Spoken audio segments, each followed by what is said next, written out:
Cool. So we're at Talbot Studios in South East London with musician, producer, engineer, and the owner of the studio, Aidan Glover. Aidan, how are you? Very well, thank you. Good, good, good. So we're going to ask you a couple of questions. We've just had a little look around the studio. This is a unique setup in the sense that it's old school, it's analog as opposed to digital, which we're going to get into in a little bit of time. But I want to get a little bit of background on you first. How did you break into the industry, and what was your background and education? And I haven't felt like I've broken into the industry, but no, I played music when I was a child, violin and piano and guitar, and went to music college. Eventually, did a jazz course and met loads of lovely people, and thankfully been able to work. Do it for a living. To do it for a living. You know, Did you feel like when you were always naturally drawn to music, that was your thing, and you found it early that this was what you wanted to do and it was your passion? Did you then think about the longer term thing, like actually making a living from it, or would you just take it day at a time? I think when I was a teenager, I thought, I want to be a jazz pianist, and I thought at the moment, I'd managed to get one gig down the road, like once a week. I thought, if I can get one gig now when I'm 15, hopefully I can get 5 when I'm, Yeah. It wasn't the case. But and the goalpost move, and it turns out that maybe that wasn't, I adore jazz and everything, but and I still love doing the gigs that I do in it. But I'm not so, exclusive with it, You're interested in other genres now. Yeah, absolutely. Yeah. And is that as in terms of your own songwriting and your own production, or working with other people? Do you think from working with other people that's kind of opened your mind a little bit more to other genres? Yeah, both. I think. I mean, I've always loved other things anyway. I mean, it's not like I was. There was probably a bit when I was an awful person to hang out with and a jazz head, but the truth is I've always listened to a whole load of stuff. What is it about jazz that you really liked originally? Is it just the intricacy of it and the? Yeah, it's so expressive, isn't it? Like, and it's when it's done well, it's amazing. Very beautiful. powerful. It's such a deep insight into that particular person you put on the record player or whatever. It's amazing. Yeah. And do you think that, we're going to talk now about the studio and your setup here, do you think that's part of the reason why you wanted to go a bit more old school as well, because you like that authenticity? Maybe. Yeah, I like things that I kind of have an idea of how they work, to be honest, it could just be that I've never really felt too comfortable with computers. I use them all the time. But this feels more natural. This feels more much. Yeah. I can, I understand when you plug something in on Patch Bay or do something here. I can see where it's going. I can see what's happening. Everything feels real. I like that. You were saying earlier that you're a multi-instrumentalist as well. So do you think that's all part of the way your brain works, in the sense that you like working things out and getting them right and kind of creating something with that? Because I'd imagine, like we were saying earlier, all of this setup here looks to me, as a non-music person, as in engineer, it looks overwhelming. So you must have that kind of drive to work everything out and get it right and kind of have a methodical mind. Maybe. I was also terrified by this when I first got it in. I thought, what was the manual like? Was it all still together? There's no manual. Really? There's 3 sheets of paper with incorrect schematic diagrams of the channel strips.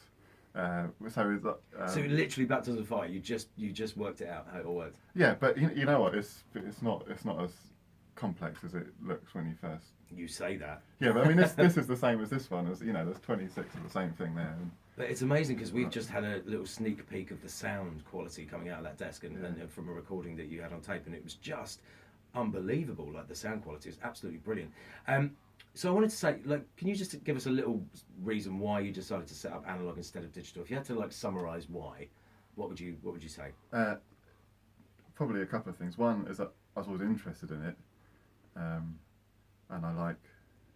Maybe this is consistent with the instrument thing. Actually, I always feel like I like to go to the root of a process or the root of something before I find it like if I'm listening to something now, I like to find out where it's come from. And I like to break it down and work it out. Yeah. So this is, you know, like it's all very well sitting there with a Logic setup, but it didn't completely, you know, like even I can use it. It didn't. It's not until I'm here with the tape machine that you know you really realise why it's set up like that. Why, you know.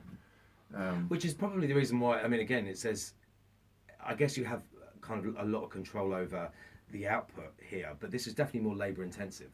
Yeah, big time. Digital. Yeah. So it's more of a challenge, but I guess the satisfaction at the final product must be so worth it. It's wonderful, and yeah, I think the main reason, apart from that going backwards thing I just said, the main reason is the process. It's exciting. It feels to me very musical.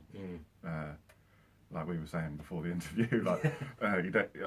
It's odd to, in my brain, to go to a studio and all look at a computer when you're listening back to stuff and see your sound waves coming up, and to see people sitting here with their eyes shut and just listening to what's coming out. This feels more present yeah, than that. And the performance that you need when you're analog recording, and the other thing which, you know, lots of people bang on about is the sound, you know, and that's a plus. It is. It does. It's like when you cook something in the oven rather than on the hob. Like, you know, the flavours just come together a bit easier. Yeah. It's like that. It's just a bit more seamless. Yeah. Yeah. But I mean, so I was going to say, so would you consider yourself a producer now as well? Because I mean, you're a studio owner. You own Talbot. You're an accomplished session musician. You've been doing lots of different things. Last year you were on tour with Ray Morris and UK and Europe, and you guys supported Taylor Swift at Hyde Park, and then you went to Glastonbury. So you had all those big things going on. What do you prefer, the live touring, the playing, or this? Now I know that's a bit like a difficult one to answer, but do you have a preference? I think I just love it all. It's all one thing, isn't it? And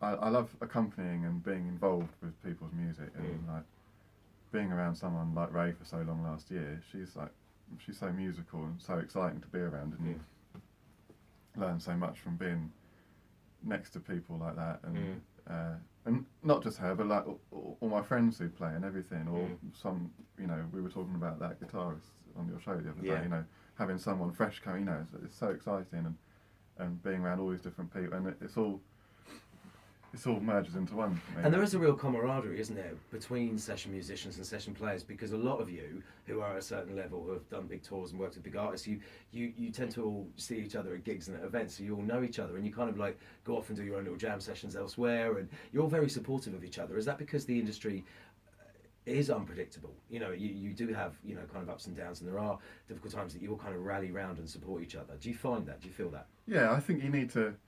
I think it's good to socialise with people who aren't musicians as well, but I think you also need sometimes to sit down with people who really know what it's like to drive home from a function at 3 a.m. Yeah, I understand the hardship involved. Yeah, no, absolutely. So we're going back to you being a multi-instrumentalist. Which one would you say you go to first when you're writing new music? Would it be guitar, piano? What would you do?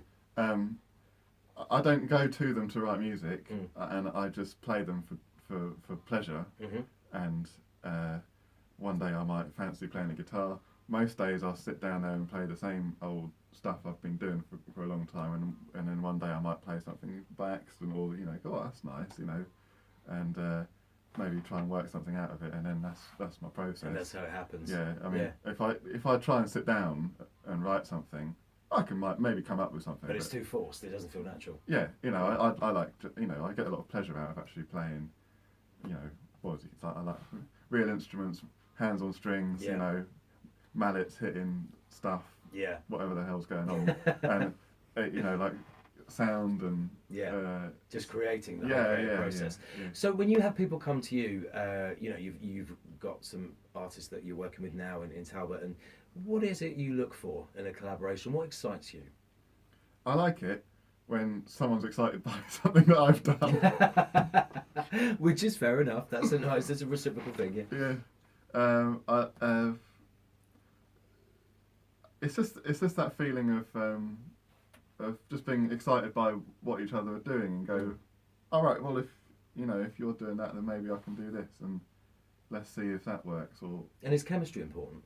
Yeah, absolutely. Always. Yeah. I mean, you can do the job without it, but obviously it helps when you have that connection with somebody Yeah. where you're both on the same wavelength. Yeah, and that can be with someone you've never met before, Mm. even. But sometimes when you just meet up, It just clicks. It clicks. Yeah. Yeah. All right. Well, then I'm going to ask you a question here. This is a tough one. What is your favourite bit of equipment, bit of gear in the studio? If you had to choose, what would be your favourite? I mean, I'm so attached to this, and that, and all of that. You can say the whole studio. We won't give it because this setup is incredible. I mean, it really is. It's got such a nice vibe to it, and you've got all these classic pianos here and keyboards. And that you were saying this one here, in particular, the Hammond one. Mm. Can you tell us a little bit about that? It's not mine. It belongs to a chap that I share the space with called Steve Pringle, who's a wicked piano player. And it's lovely. I mean, if he didn't have it here, I would have got one in when I was setting the place up. I nearly bought one the other day for the house, but I don't think I could have got it in. But we've got the Leslie cabinet for that over there. It's just the real thing. It sounds amazing. Amazing. And one of my favourite players actually is Billy Preston, and hearing him play the Hammond is, just something else. Something else. Mm. Well, okay, this is a good question to ask you now. If you could work with any artist or producer, dead or alive, who would it be? That's the hardest question ever, isn't it? I've got a thing for singers, and I think,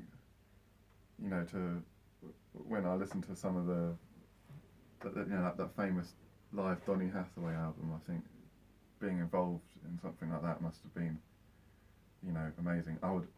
Sam Cooke's got the most beautiful voice I can ever imagine hearing, and I think to have sat down and written with him or to play with him, that would have been something else, Yeah, that would have been your dream. Okay, what is the best bit of advice you've ever been given about working in music that you'd like to pass on to the subscribers of Media Match magazine? I'm sure I've been told this, but I can't remember. But maybe it's just one of those things that everyone says to each other, really. But I think just take in everything and enjoy every situation. Don't let your preconceptions of what you're doing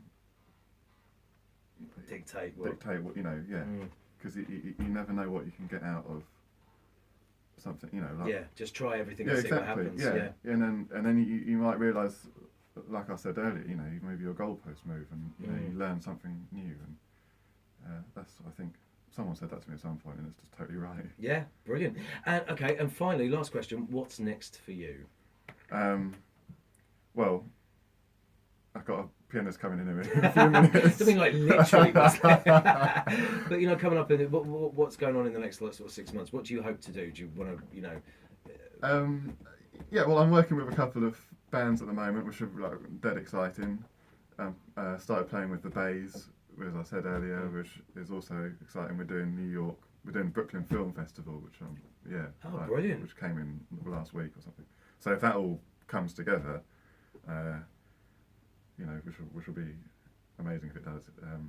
I'll be very happy with that. And then in between, obviously, you've got Talbot up and running. As you were saying earlier, you've got an engineer working with you. So you are looking for acts and musicians. Yeah, absolutely. That you could maybe work with and help out, and they could come in and see how this whole setup works. Yeah, it brings me a lot of pleasure to see people like yourselves coming in and getting excited to hear what it sounds like. And people.